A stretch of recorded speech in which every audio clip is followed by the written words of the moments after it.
संदीप लकड़ा हत्याकांड, जिसका मुख्य आरोपी अब तक फरार है, जिसके लिए पूरा आदिवासी समाज अनिश्चितकालीन धरना पर बैठी हुई है और मृतक के शव को अब तक दफन नहीं किया गया। ऐसे में क्षेत्रीय विधायक श्री राम कुमार टोप्पो के लिए एक बड़ी चुनौती है कि वे किस प्रकार से परिवार के लोगों के लिए और आदिवासी समाज के लोगों को न्याय दिलाएं।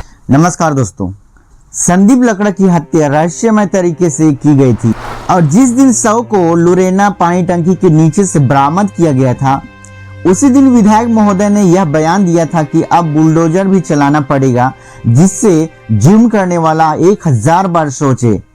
आरोपी के घर में बुलडोजर चलाने का काम आरंभ हो गया था, पर हाई कोर्ट ने इस पर रोक लगा दी है। 11 सितंबर को बुलडोजर जस्टिस का काम आरंभ हुआ।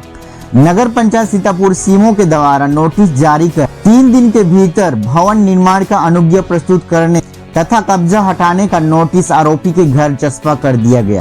इसे हाईकोर्ट के अधिवक्ता ए प्रताप पांडे के जरिए तत्काल हियरिंग का अनुरोध करते हुए चुनौती दी गई, जिस पर हाईकोर्ट ने आरोपी के घर बुलडोजर चलाने पर रोक लगा दी। ऐसा तो होना ही था, क्योंकि सुप्रीम कोर्ट ने पैन इंडिया न्यायिक निर्देश जो जारी कर दिया है, जिसमें सुप्रीम कोर्ट ने बुलडोजर जस्टिस को गलत बताया और कहा कि यह नागरिकों के अधिकार के विपरीत, जिसमें आरोपी के घर को कब्जा के अवैध बताकर बुलडोजर जस्टिस करना सही नहीं है। न्यायिक मामलों में अब कांग्रेसी नेता अमरजीत भगत जी ने माननीय विधायक महोदय से क्या सवाल किए और क्या कहा, इस वीडियो में देखिए। विधायक जी नया है और सैनिक का नौकरी छोड़ करके आए हैं। कई बार लेफ्ट राइट करते हुए दिखते हैं, तो मैं सोचता हूं कि कुछ अच्छा कर रहे हैं। और कई बार सुनने को मिलता है कि रात को घूमते हैं, तो रात को घूमते हैं तो अपराध पे नियंत्रण लगना चाहिए। सीतापुर में ताला टूट जाए, इंद्रदेव सोनी के यहाँ चोरी हो गया, आज तक अपराधी नहीं पकड़े गए।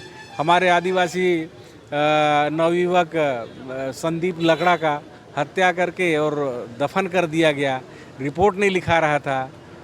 माननीय विधायक जी के यहाँ भी गए, वो उन लोगों को मदद नहीं किए, भला बुरा करके डांट के उनको भगा दिए। तो ये किस प्रकार का सरकार चल रहा है? इसके बाद भी ये तो शुरुआत है, अभी तो विधायक जी के साथ कई ऐसे मौके आएंगे जिसमें आप अगर गलत करोगे तो हम लोग प्रतिकार करते हुए आपको दिखेंगे। हम सड़क में भी दिखेंगे और सभा में भी दिखेंगे और जहाँ जहाँ अन्याय जुर्म होगा सब जगह हम लोग। एक जवाब उनका और आया था कि आपकी कांग्रेस सरकार में इसी उड़ूमकलक से एक अमीषा हत्याकांड हुआ था, जिसमें कांग्रेस ने कुछ कार्रवाई नहीं करवाई और वो मामला दब। मैं पूछना चाहता हूँ कि उसमें गिरफ्तारी हुई, जेल गए कि नहीं? ये पहले किसी बात को उठाते हैं, उसकी जानकारी आप लोग ले लें। उसके जो अगर गलत किया है, अपराध हुआ है, तो अपराधी जेल के सलाखों के पीछे हैं। हम आपसे वही चाहते हैं कि आप भी सैनिक रहे हैं, पूर्व सैनिक रहे हैं, न्याय के साथ खड़ा होगी, उनके परिवार के साथ खड़ा होगी, उनका विश्वास जीती, ग्रामीणों का विश्वास जीती, क्षेत्रवासियों का विश्वास जीती। पूर्व विधायक के बयान पर विधायक महोदय जी ने क्या कहा, सुनिए।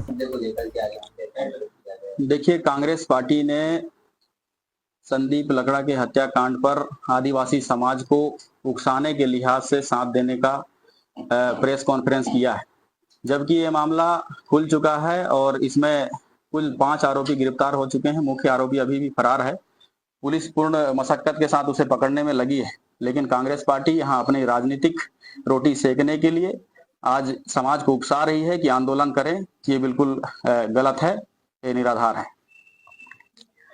और साथ ही साथ ये विष्णुदेव साय जी की सरकार है, जिसमें पूर्ण रूप से हम पीड़ित पक्ष के साथ खड़े हैं, सरकार भी खड़ी है।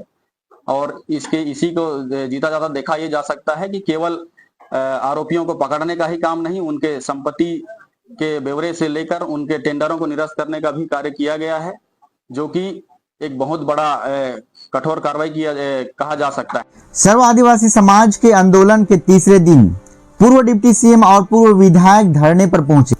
पूर्व डिप्टी सीएम ने कहा, संदीप लकड़ा हत्याकांड बेहद असाधारण है। पुलिस जनता के बीच अपनी विश्वास खो चुकी है और न्याय होना चाहिए और मृतक की पत्नी को उसकी योग्यता के आधार पर उसे नौकरी देना चाहिए। ऐसे में माननीय विधायक सीतापुर के ऊपर एक बड़ी चुनौती आई, क्योंकि वे स्वयं एक आदिवासी हैं। अब किस प्रकार वे मृतक के परिवार को और आदिवासी समाज को न्याय दिलाएंगे?